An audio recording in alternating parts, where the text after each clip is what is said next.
Hello students, good morning all of you. आप सभी बच्चों का आज की इस मॉर्निंग की आपकी ऑनलाइन एजुकेशन की कक्षा में स्वागत है। प्रिय छात्रों, आप कर रहे हैं 9th क्लास का जो नई हिस्ट्री है उसका चैप्टर नंबर 2, जिसका नाम है राष्ट्रीय चेतना के मूल तत्व। कल की वीडियो में हमने आपको इसके बारे में जो राष्ट्रीय चेतना के पाठ में से जो मुख्य अंश थे उनके बारे में चर्चा की थी, और आज हम कर रहे हैं इसके अभ्यास के प्रश्नों के बारे में। और अभ्यास के प्रश्नों में सबसे पहला जो आपने कल चैप्टर पढ़ना दिया था, मैंने पढ़ के आया हूँ, आपको समझ में आया होगा। उसमें से पूछे कि अंग्रेजों की शोषण नीति थी, उसका भारत और भारतीयों पर क्या प्रभाव पड़ा।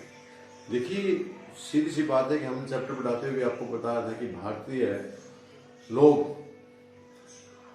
लोगों को इनका बहुत बुरा प्रभाव पड़ा। शुरू में अंग्रेज 16वीं शताब्दी में भारत में व्यापार करने के माध्यम से आए थे, और 1753 तक 1757 में इन्होंने व्यापार ही रहा। 1757 में इन्होंने राजनीतिक हस्तक्षेप करना शुरू कर दिया था, और धीरे धीरे ये हस्तक्षेप करते इतने ज्यादा बढ़ गए कि भारतीयों का पूर्ण रूप से शोषण करने लगे। शोषण तो व्यापारिक रूप में भी कर रहे थे, लेकिन राजनीतिक आने के बाद राजाओं को संधियों के दौरान फंसा करके उन्होंने उनका शोषण करना शुरू कर दिया, और धीरे धीरे अपना कब्जा जमाना शुरू कर दिया। तो इससे बहुत ज्यादा प्रभाव पड़ा, क्योंकि भारतीय लोग थे उनका डट करके शोषण हुआ। भारत का जो प्राकृतिक संसाधन थे उनका शोषण हुआ, खूब हुआ। तो ये अंग्रेजों की शोषण नीतियों का भारत और भारतीयों पर बहुत बुरा प्रभाव पड़ा। भारतीय अंग्रेजों की दासता और शोषण नीति से संतुष्ट नहीं थे। ब्रिटिश सरकार भारतीयों को पूर्ण रूप से शोषण करती थी, वह भारतीय संस्कृति में हस्तक्षेप करती थी। भारतीय ने अंग्रेजों के इस हस्तक्षेप को पूरी तरह विरोध किया। भारतीय शोषण का द्वारा अंग्रेजों की शोषण के विरुद्ध प्रत्येक वर्ष भारत में किसी न किसी भाग में उमड़ता जा रहा था। क्यों? जब लोगों का पूरा शोषण था, बेरोजगारी फैल गई थी, उद्योग धंधे ठप हो गए थे, लोगों के ऊपर अत्याचार हो रहे थे, उनकी संस्कृति के साथ छेड़खान हो रही थी। कोई भी समाज है यदि उसकी संस्कृति और छेड़खान होती है वो बर्दाश्त नहीं करता। तो भारतीय लोगों की संस्कृति जब अंग्रेजों ने हस्तक्षेप करना शुरू किया तो वैसे बहुत हो गए थे। दूसरा, इन्होंने शोषण करने के लिए, भारतीयों का इन्होंने शोषण करने के लिए रेल चलाई। उससे भारतीयों को इकट्ठे हुए और शोषण तो किया इन्होंने भारतीयों का, लेकिन रेल का एक फायदा ये भी हो गया कि रेल के कारण जो भारतीय लोग थे, क्रांतिकारी लोग थे, एक दूसरे को राष्ट्रीयता का जन्म हुआ। इसी प्रकार भारत के शोषण जो संसाधन थे उनका तो बहुत ज्यादा नुकसान हुआ, लेकिन साथ साथ में भारतीयों को एक नई नींव भी मिली, एक नई जागृति मिली, जिसके से 19वीं शताब्दी में भारत में धार्मिक सामाजिक आंदोलन शुरू हुए थे। आपको हमें बता दें कि 1828 में राजा राम मोहन राय, 1875 में आर्य समाज स्वामी दयानंद, ये बहुत सारे आंदोलन आए हमारे बीच में, समाज सुधारक आए, इन्होंने आंदोलन चलाया। आंदोलन चलाने के कारण क्या हुआ कि जो लोग या अंग्रेज हमारा शोषण कर रहे थे उनके खिलाफ लोगों में विरोध की भावना पैदा हुई, और धीरे धीरे कभी किसी एरिया में विरोध पैदा होता रहा, और कभी 1857 में तो सामूहिक रूप से पूरे देश में डट करके बहुत ज्यादा अंग्रेजों का विरोध हुआ, जिसका हम 1857 की क्रांति के नाम से जानते हैं। लेकिन हमारे देश में एकता का अभाव होने के कारण इस क्रांति में हम स्पष्ट रूप से सफल नहीं हो पाए, लेकिन इससे भारतीय जीवन पर इसका बहुत बुरा प्रभाव पड़ा। राजनीतिक जीवन में धीरे धीरे राष्ट्रीय चेतना का संचार होने लगा। इस चेतना के प्रभाव से देश में राजनीतिक संगठनों की स्थापना होने लगी। राष्ट्रीय चेतना की उत्पत्ति के साथ ही भारतीयों में यह भावना प्रबल हुई कि भारत भारतीयों का है। अंग्रेजों जब शोषण कर रहे थे, शुरू में तो आदमी समझ रहे थे कि एक दूसरे का मेल मिलाप न होने के कारण अंग्रेज शायद हमारे देशी हैं, लेकिन जो ही देखा कि हमारे प्राकृतिक संसाधनों को लूट कर ये ले जा रहे हैं, तो लोगों के मन में एक इच्छा पैदा हुई कि हमारा देश है। दूसरे देशों को देख करके भी, कि आयरलैंड वगैरह देश को देख करके भी ये हमारा देश है, ये हमारा देश, हम भारत का देश है, भारतीयों के लिए, भारत देश भारतीयों के लिए, अंग्रेजों के लिए नहीं। इसलिए उन्होंने इस शोषण का विरोध भी करना शुरू कर दिया। भारतीय संसाधन केवल भारतीयों के ही हैं। इसी शताब्दी में भारतीयों की जो दास्ता दौर में पड़ी थी, स्वतंत्रता के भाव उभरने लगे, और उनमें अपनी सभ्यता, संस्कृति, आत्मविश्वास के प्रति संस्कृति, आत्मसम्मान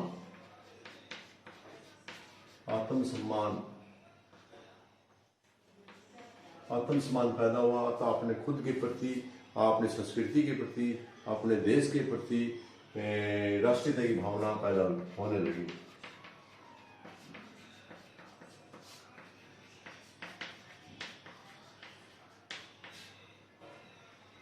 इस प्रकार स्टूडेंट इस प्रश्न का जवाब बड़े आसानी से आप अपने हिसाब से दे सकते हैं कि इन्होंने डट करके अंग्रेजों ने भारतीय का खूब छिप करके शोषण किया, खूब शोषण किया, लेकिन उसका फायदा ये हुआ कि भारतीयों में एकता की जागृति आई, राष्ट्रीयता की भावना पैदा हो, देश उनकी आज़ादी की ओर बढ़ने लगा। इसके बाद हमारा प्रश्न नंबर 2, जो आपकी बुक में प्रश्न नंबर 2 है वो आपका दिया है, अंग्रेजी शासन की आलोचना करने वाले समाचार पत्रों का वर्णन करें। आपने जो अभ्यास में किताब की डिस्क्रिप्शन दिया वो दिया हुआ है, अंग्रेजी सरकार की आलोचना करने वाले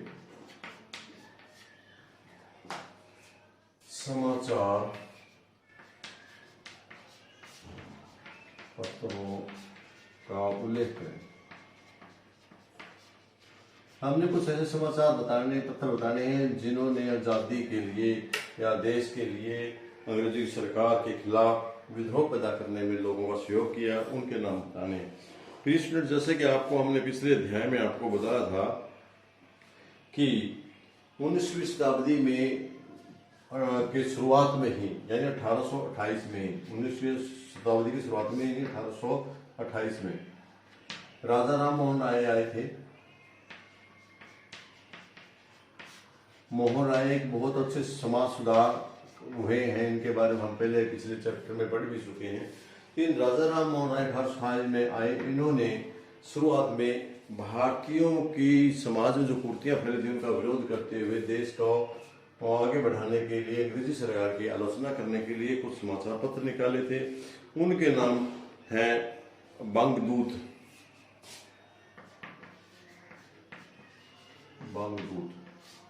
ये समाचार पत्र इन्होंने सबसे पहले निकाला, राजा राम मोहन राय ने अंग्रेजी सरकार के खिलाफ बंगदूत। इसके साथ दूसरा निकाला ब्रह्मनिकल।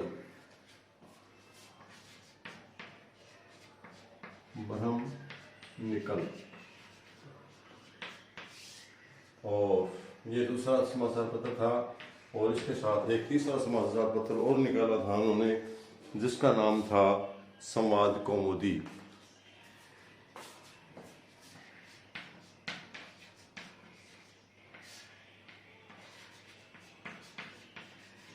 आपने याद रखने हैं, ये 3 समाचार पत्र थे, तीनों राजा राम मोहन राय ने निकाले थे। पेपर में पूछा जा सकता है कि संवाद कौमुदी किसने निकाला था। ये छोटे प्रश्नों के लिए आपने खास ध्यान रखना है। इसके बाद तो बहुत सारे अनेक समाचार पत्र प्रकाशित होने लगे थे जिनमें अंग्रेजी सरकार की भरपूर आलोचना की जाती थी। इनमें मुख्य रूप से कौन कौन से थे उनकी भी हम चर्चा कर लेते हैं।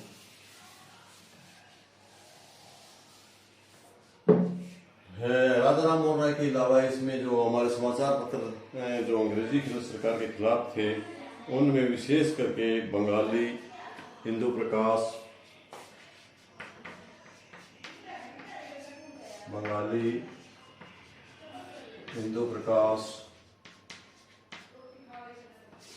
ये समाचार पत्र भी इसमें साथ में हुए थे जिन्होंने अंग्रेजी सरकार का विरोध किया था, अंग्रेजी सरकार की नीतियों का विरोध किया। प्रताप, यंग इंडिया,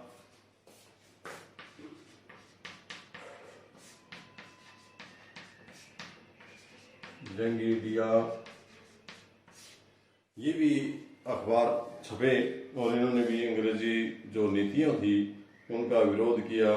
केसरी, अमृत बाजार पत्रिका, केसरी, अमृत बाजार, ये 2 पत्रिकाएं थी जिन्होंने डट करके इनका विरोध किया। अंग्रेजी जितनी भी नीतियां थी, पॉलिसी थी उनके बारे में। इसके अलावा एक और थे मराठा, इसने भी अंग्रेजी सरकार का विरोध करने में अपनी बहुत सारी रचनाएं छापी। और इस प्रकार इनकी जो समाचार पत्र थी, इनकी जो अंग्रेजी सरकार के विरोध छापती थी, उनकी संख्या, समाचार पत्रों की संख्या लगभग उस समय में 169 हो गई थी। 169 पत्र पत्रिकाएं ऐसे थे जो अंग्रेजी सरकार के खिलाफ छापते थे। इन सभी के कारण ही जो आम पब्लिक थी, आम पब्लिक से तक ये पहुंचे। और सबसे बड़ी बात ये थी, अंग्रेजों ने अपने फायदे के लिए अंग्रेजी भाषा को लागू किया, जो कि अंग्रेजों को, लेकिन इसका खिलाफ हमारा भारतीयों को इसका यह फायदा हुआ कि जो अंग्रेजी सरकार ने तो सस्ते करनकों के लिए लागू किए, अंग्रेजी भाषा को लागू किया था, लेकिन इससे हमें एक दूसरे के विचारों को मिलने का संभावना हो गया। जो पढ़े लिखे लोग थे कुछ, उन्होंने आगे बढ़ करके आए और अंग्रेजों की नीतियों के खिलाफ आवाज उठाई। तो आज ये हमारे 2 प्रश्न थे। इसके साथ तीसरा प्रश्न है, अंग्रेजों ने भारत में अंग्रेजी शिक्षा का आरंभ किन स्वार्थों के लिए किया। प्रश्न नंबर 3 की चर्चा कर लेते हैं। इसके साथ साथ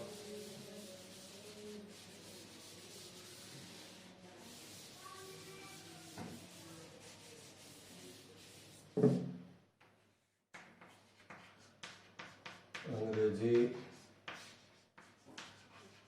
सरकार ने अंग्रेजी भाषा, अंग्रेजी सरकार ने अंग्रेजी भाषा से शिक्षा का आरंभ, अंग्रेजी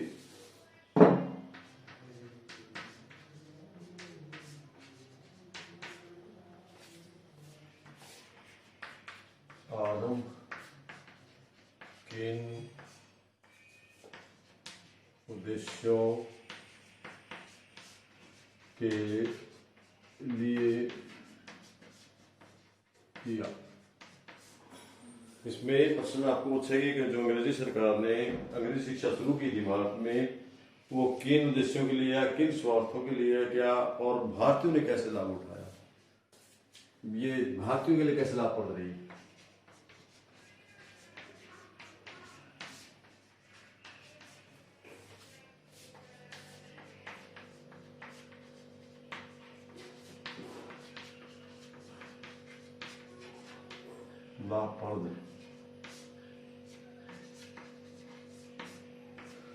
तो स्टूडेंट्स देखिए, बहुत सी आसान सी बात है कि अंग्रेजों ने अंग्रेजी भाषा का क्या, तो अंग्रेजियों का मेन पर्पज ये था कि उन्हें सस्ते करनक मिल जाएंगे।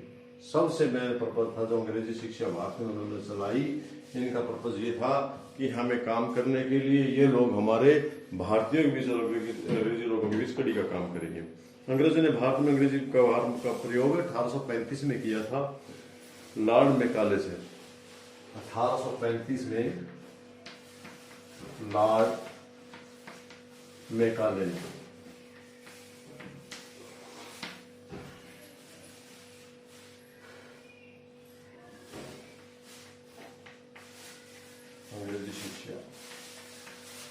अंग्रेजी शिक्षा प्रारंभ भारत में 1835 में लॉर्ड मैकाले ने किया था। उसने इसके लिए भरपूर प्रयास किया भारत में लागू करने का। भारत में अंग्रेजी शिक्षा का प्रसार का उद्देश्य ये था कि सिर्फ अंग्रेजी शिक्षा प्राप्त भारतीय उनके समर्थक बन जाएंगे, उनके लोग आम जनता के बीच कड़ी का काम करेंगे। उनका मंतव्य अंग्रेजी शिक्षा देकर अंग्रेजी सरकार को लिए सस्ते करनक वफादार वर्ग, अंग्रेजी शासन का अधिक से अधिक खपत करना।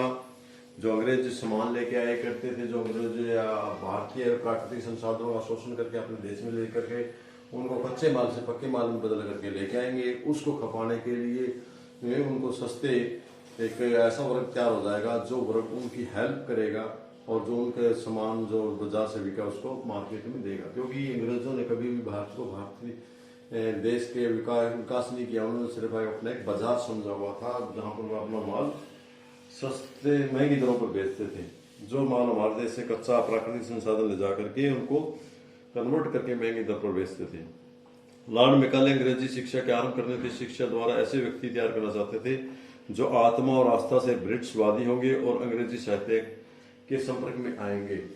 यानी जो अंग्रेज थे, अंग्रेज ये चाहते थे कि जितने भी हम जिनको शिक्षा देंगे और शिक्षा अंग्रेजी लोग हैं वे हमारे पिट्ठू बन जाएंगे, हमारे कहने के अनुसार चलेंगे, हमारे एक ऐसा वर्ग तैयार हो जाएगा जो हमारा सामान की भी खपत करेगा और हमारा कहे अनुसार चलेगा। इस पर्पज उद्देश्य को लिए किए थे, लेकिन इसका हुआ उल्टा कि अंग्रेज भारतीयों ने इसका क्या फायदा उठाया।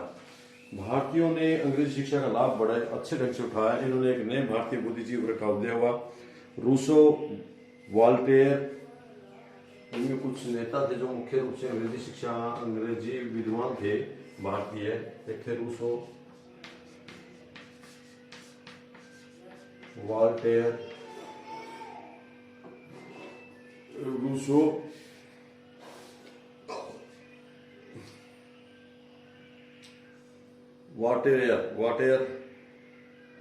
वाटेयर के साथ साथ वाटेयर, मिल्टन, सेले पश्चिमी दार्शनिक थे। रूसो था पश्चिमी दार्शनिक, वाल्टेयर, रूसो पश्चिमी दार्शनिक था, वाटेयर पश्चिमी दार्शनिक था, और उसके अलावा मिल्टन, सेले ये भी पश्चिमी, मिल्टन,